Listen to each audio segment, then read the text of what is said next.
All right, Mr. C, I wanted to thank you again. I came home from Bernadette's and was highly tempted. This is the toxin. I do not drink. I haven't had a drink in a long time. In fact, I was on a date a couple of months ago. I had one beer, couldn't even stand trying to be polite, and the woman ordered another cocktail. I couldn't even take a sip of a second beer.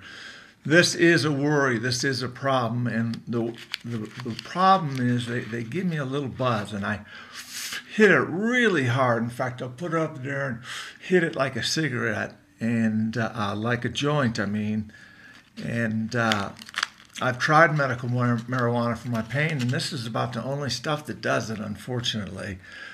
But your passion and your letters came through, and I put the pack down. I took a shower, I shaved, cleaned, and prepared for doing some blogging. I am considering staying in this apartment with my own fucking money. And it pisses me off, your indignation. See, I don't always see reality the way reality is. I see the reality that my family is giving me sometimes. And of course I have the right to want to be a blogger. Of course I have the right.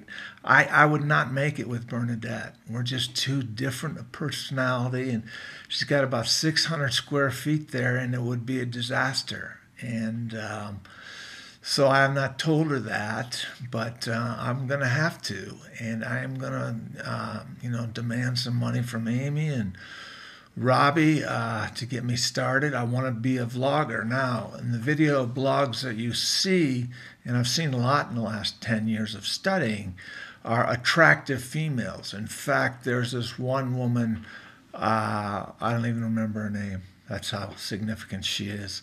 Jenna Marbles.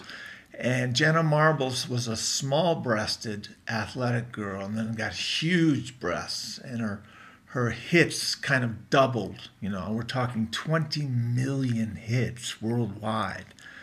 She's not a particularly attractive woman. She gives tips on makeup and how to do your nails and what kind of underwear you wear if you're on a slutty day, or what kind of brassiere goes well with your tan. And this is about as deep as she gets. Now, I am figuring that the only way that I can compete and to even get in the door, you need 100,000 subscribers, not hits. I have 600,000 hits. That's not a problem. Subscribers. Someone has to actually subscribe to your stuff.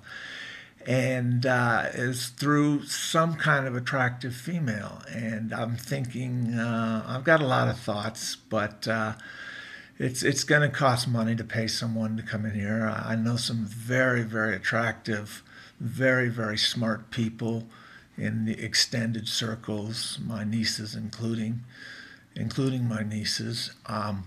So that hope arose in me magnificently when I found this letter.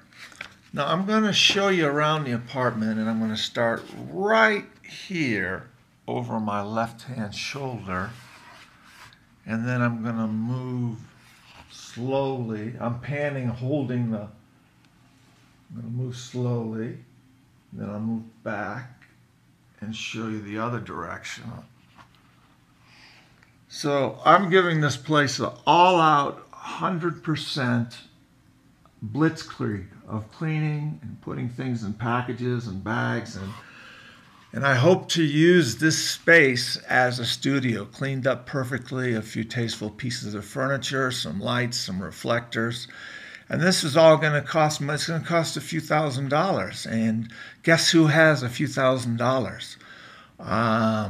So I don't know what I'm going to do when Amy says no. I'm going to ask Rob, and then I'll ask Matt. My immediate need is to get a couple $100s to pay my bills this month. I think I can cover the apartment, but I've got a Comcast bill and another bill. But Dr. Lit-Sin Chang is kind of a separate story, and I will send you that video rather than trying to reiterate it here. But he's a 95-year-old Chinese man I met in Wheaton. I thought he was a janitor, and thank God I asked him if he was a student. And I'll send you that video right with this one. Okay, I listened to your passion pleas in 35 years and to 2015. I see, hear, and feel your frustration. First, I'm not clear why you're moving out of the apartment. Hopefully that just explained it. No, we wouldn't be a match, and not at all. And but I was going that I had to move out, and now my faith is moved after 34 years of praying for a calling.